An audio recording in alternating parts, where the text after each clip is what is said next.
Hey traders, welcome to Charts and Coffee. Happy Monday, everybody. Hope everyone's doing well. Got some, either some fun, maybe some football over the weekend. Hopefully everyone got a nice break from these markets because we are back at it. What's next for treasuries? What's next for indices, energies, metals? We've got a lot of questions that need to be answered. First and foremost, I was writing about this in Top Tier Outlook this morning, the newsletter that goes out to, of course, subscribers, but also our Sector Secrets Mastery members. And the main thing that we're dealing with, all of us right now, is the adjustment that we're seeing in Fed Fund futures, which maps to the target rate probability, which, okay, Rob, that's a lot of technobabble. What does that even mean? When and how many cuts do we expect from the FOMC? So when do they start and how many cuts could we get? So largely, the expectation has been that the Federal Reserve will start cutting at the March meeting.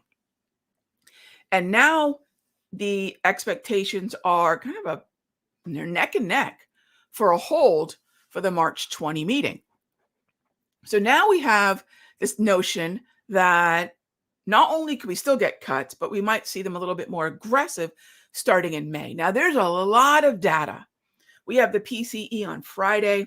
There's still a lot of data that we have to see, that the Federal Reserve has to see, and then we can make a decision. So please know that these are constantly fluctuating expectations, but that's why we see the movement that we do in the equities. I mean, there are other reasons, but really nothing would eclipse the catalyst of rate cuts and a dovish pivot from the Federal Reserve. Nothing would be overshadowing that. I mean, obviously, aliens hovering over Manhattan would be one of them.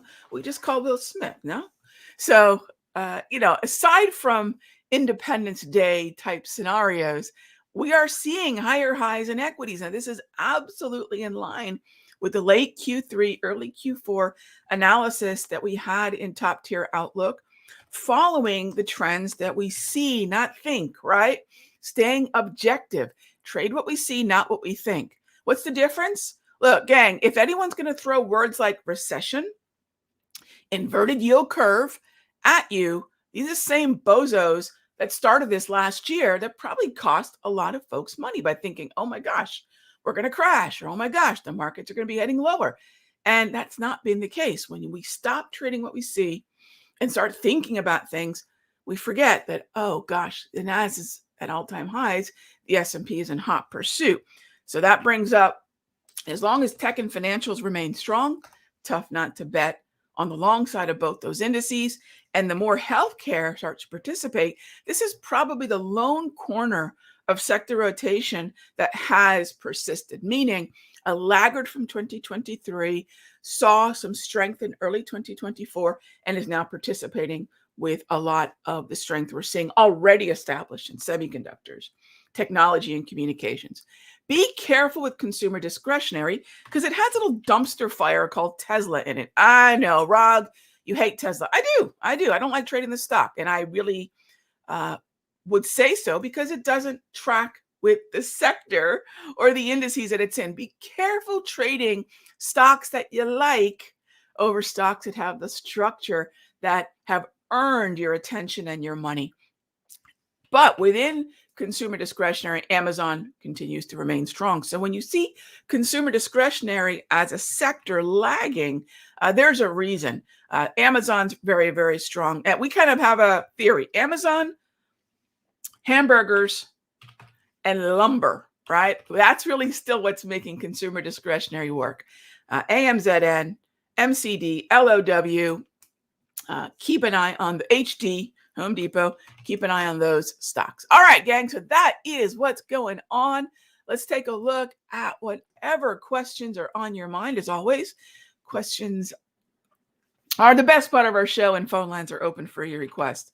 Some of you might notice that my charts might look a little different than what you're used to, and that is because we are ramping up the very final testing for a pretty significant update of my process, an update of my process, which has required actually completely rebuilding tools that in some form or fashion I've been using for darn near 30 years. So we're in the final stages of coming up on 10. By the time we're done, let's see, we'll have about a year of testing these updates. But for those of you might be saying, okay, Rog, a little different color.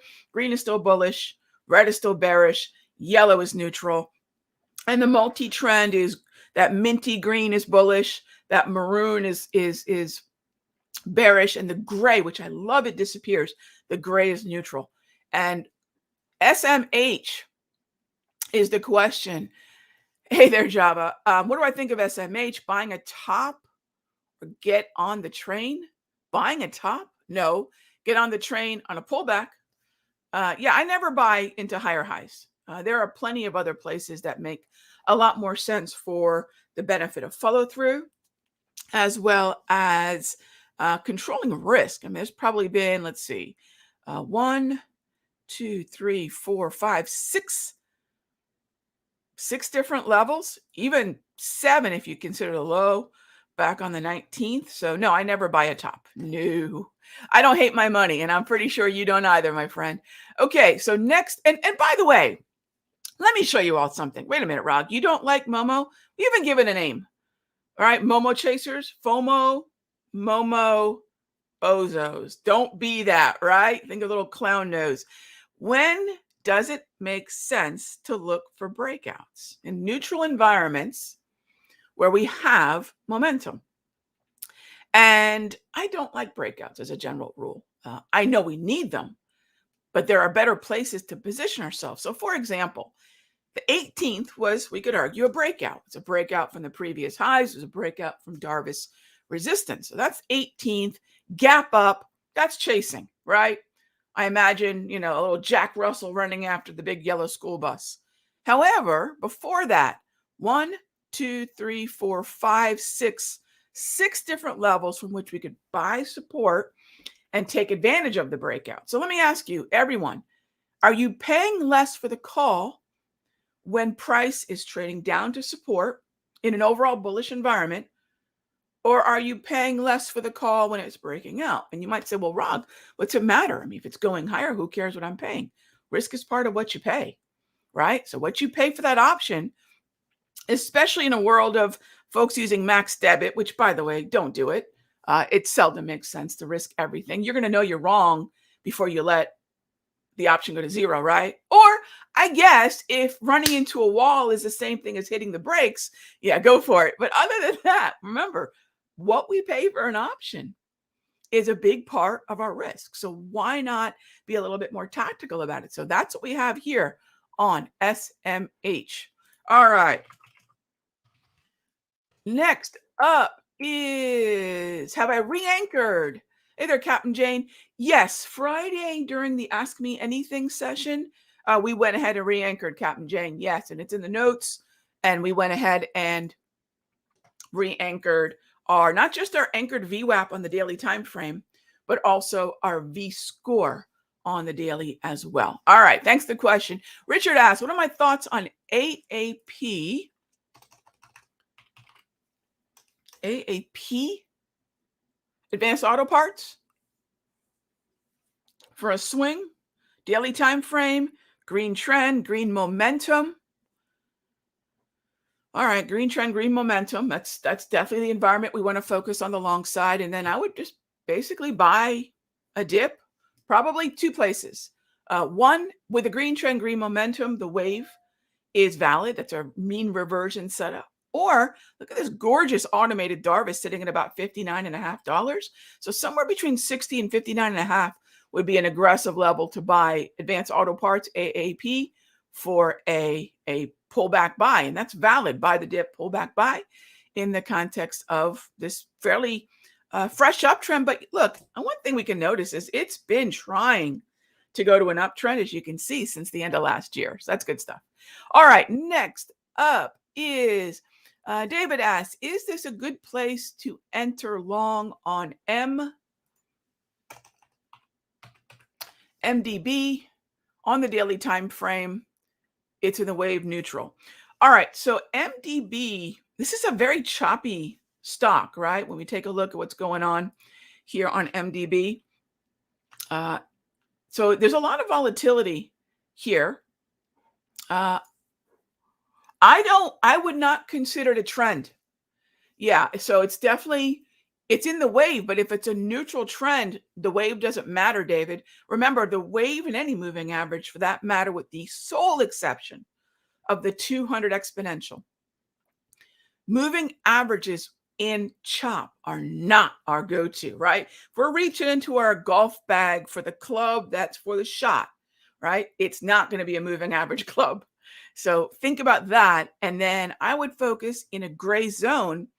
I would focus on something that looks a little bit more akin to what we saw on the 8th. Between the 5th and the 8th, we want to see another neutral environment. As you mentioned, we have a neutral trend. We have a neutral environment. We have a minor low. I want something that looks like that again. That's, if you're wondering, okay, Rog, what would I try to take advantage of? You want something that looks like this. That little highlighted area there, David, that's what we're looking for. So the wave is not applicable in a non-trending environment. And this is, as you noted, a non-trending environment. All right. Mega Strike says, do I chase Momo? I can actually answer the question right there. Never, never, never, never. I don't chase, right? I do not chase. A stock like this, not negative, Ghost Rider. Let me say this, and I don't know what the news was here. All right, but let me show you something, right? Because you might say, Rod, but what do you do? So first of all, keep in mind, gang, that lots of times, we have to take a couple steps back, and this is so important. All right, let's go back to FOMO, MOMO, BOZO. We don't want to be that. We want to be objective, right? Is there any question that SMCI has been in an uptrend? Is there any question that this has been in an uptrend? None. For the most part, green grab candles, for the most part, have dominated. And for the most part, I've got green trends. I never organized into a downtrend. So notice what we don't have. We've never had a downtrend. So I agree, bullish. We're also in the bullish hemisphere. That's a great advantage to being a buyer when we're above the white dots of this 200 propulsion. Okay, bullish hemisphere, no downtrend, mostly chop and an uptrend. And a lot of chop, right? And a lot of chop. So chop means that every time our slow stochastic has shown, and where are my drawing tools?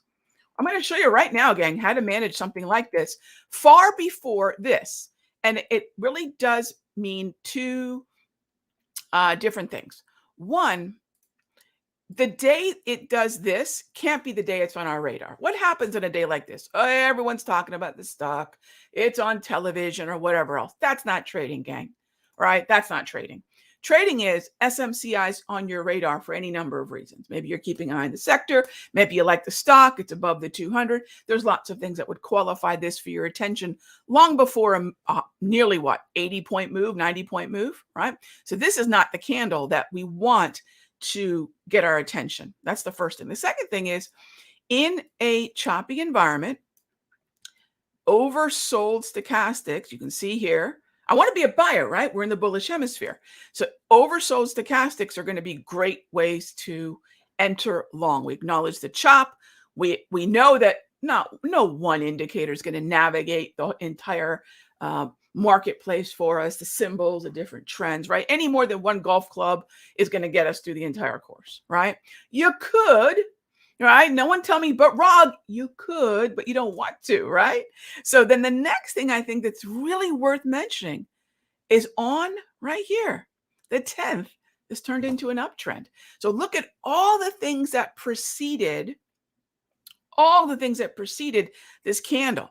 Oversold buys, about 3, if not 4 of them, and then an overall uptrend, which would then trigger buy the dip on the 17th or the 18. Now, all those things fast forward to the large candle. So why would I chase, right? But this also means that our process for picking stocks that we want to trade are not reliant on this candle. Please, gang, don't let, oh my gosh, this is the hot stock kind of thing, be why you choose a symbol. And also, how are you building a watch list, right? Watch list building, or as I like to say, what you trade is more important than how you trade it. So yeah, absolutely no chasing. But what I wanted to show you is, you might say, okay, Rod, great, but how do I trade something like SMCI? First of all, you don't let that candle be the reason it gets your attention, and then you take advantage of the structure. Or as we like to say in the Sector Secrets Mastery, structure dictates strategy. All right. T Money asked, do I think Max Payne is a real thing? It's just math. T Money? Yeah, of course. It's just math. How about KRE? It is above the 200. I was just writing about it, Jan. It is something, it's not in a trend yet, but it's oversold. It's above the 200. It's in the bullish hemisphere. We're going to start to see more strength from the Russell as regional banks shake off a lot of that weakness we saw almost a year ago, right? Last March.